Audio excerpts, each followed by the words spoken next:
Assalamualaikum warahmatullahi wabarakatuh.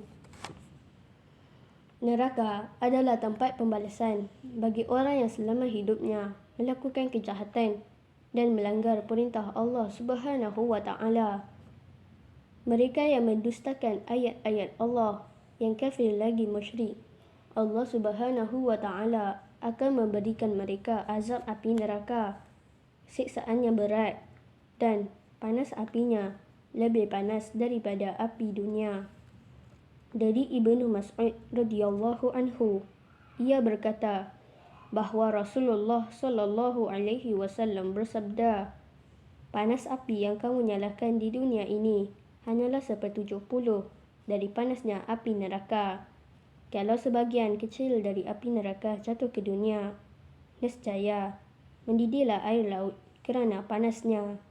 Hadis riwayat Muslim.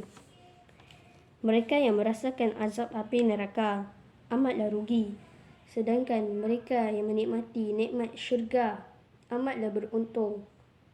Orang yang kafir, kufur nikmat, menentang ayatullah dan sebagainya, tempat mereka adalah di neraka. Orang yang beriman dan beramal soleh tidak akan dimasukkan dalam api neraka.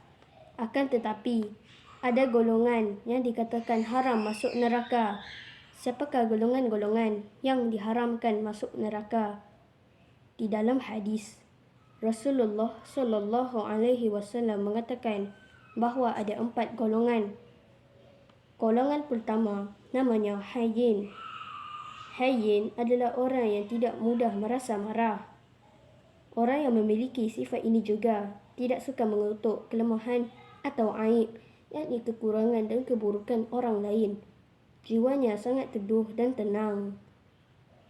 Hati seseorang ini juga tenang kerana Allah sahaja yang di dalam hati dan fikirannya, dan Allah sahaja yang diingatnya.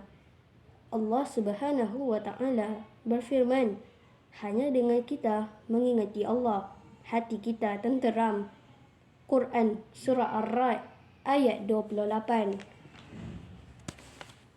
Golongan kedua namanya layyin, yakni yang lemah lembut dan elok tuturannya. Sifat berlemah lembut, berbudi bahasa, merendahkan diri dalam setiap perkara tertentu akan disenangi oleh masyarakat, dan persaudaraan akan harmoni sesama manusia lain. Daripada Aisyah radhiyallahu anha, Nabi sallallahu alaihi wasallam bersabda yang bermaksud, sesungguhnya Allah menyukai sifat berlemah lembut dalam setiap perkara. Hadis riwayat Bukhari dan Muslim. Golongan ketiga namanya qarib, yakni ramah dan sentiasa akrab atau dekat. Qarib itu menunjukkan perkataan dari bahasa Arab, iaitu maksudnya adalah dekat.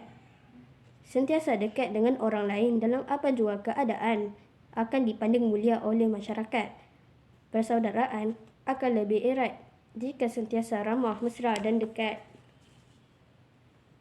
Golongan terakhir namanya sahlun, yakni memudahkan urusan orang lain, menolong dari segi harta, makanan dan nasihat. Itu namanya adalah memudahkan. Apabila seseorang ditimpa kesusahan, musibah atau bencana, eloklah kita mengurusnya, tidak pula mengejek dan mengatanya. Rasulullah sallallahu alaihi wasallam bersabda, barang siapa yang memudahkan kesusahan orang lain semasa di dunia, maka Allah akan memudahkan kesusahannya pada hari kiamat kelak. Hadis riwayat Muslim.